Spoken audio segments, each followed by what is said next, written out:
గోదావరి పుష్కరాలకు పవిత్ర పుణ్యక్షేత్రం భద్రాచలం సిద్ధమవుతోంది. జూలై 14 నుంచి 25 వరకు జరిగే గోదావరి నది పుష్కరాలకు బూర్గం పహాడ్ మండలంలో 1500 ఎకరాల్లో ఏర్పాట్లు చేస్తున్నారు. పుష్కరాలకు వచ్చే సాధువులు భక్తులకు పార్కింగ్ కోసం ఏర్పాటు చేసిన స్థలంలో విశ్వశాంతి మహాయజ్ఞం సాధు సంత్ సమ్మేళన్ ఆధ్వర్యంలో భూమి పూజ చేశారు.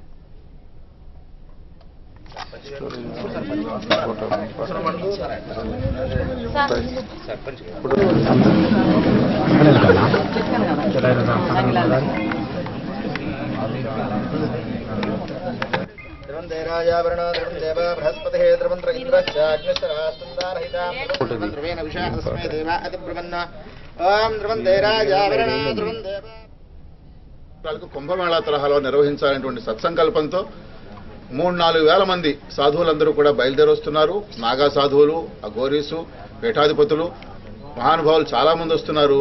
ఇది మొట్టమొదటిసారిగా మన ప్రాంతంలో శ్రీరాముల వారి యొక్క సన్నిధిలో భద్రాచలంలో మనం చేసుకున్నటువంటి మహోత్కృష్టమైనటువంటి యాగం ఇది విశ్వశాంతి మహాయాగం.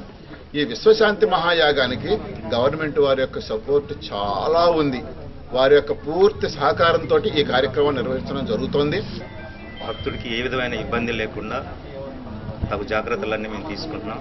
ఈ సందర్భంలో మేము ప్రజల్ని, స్థానిక ప్రజలను కోరేది, రాజకీయ నాయకుల్ని, అన్ని వర్గాల ప్రజలను కోరేది ఏంటంటే, ఎంతో ప్రతిష్టాత్మకంగా మన రాష్ట్రంలో ప్రారంభిస్తున్న మన జిల్లాకు సంబంధించిన ఈ కార్యక్రమాన్ని అందరూ మన సొంతం అని భావిస్తూ దిగ్విజయంగా జరిపించవలసిందిగా కోరుతున్నాం.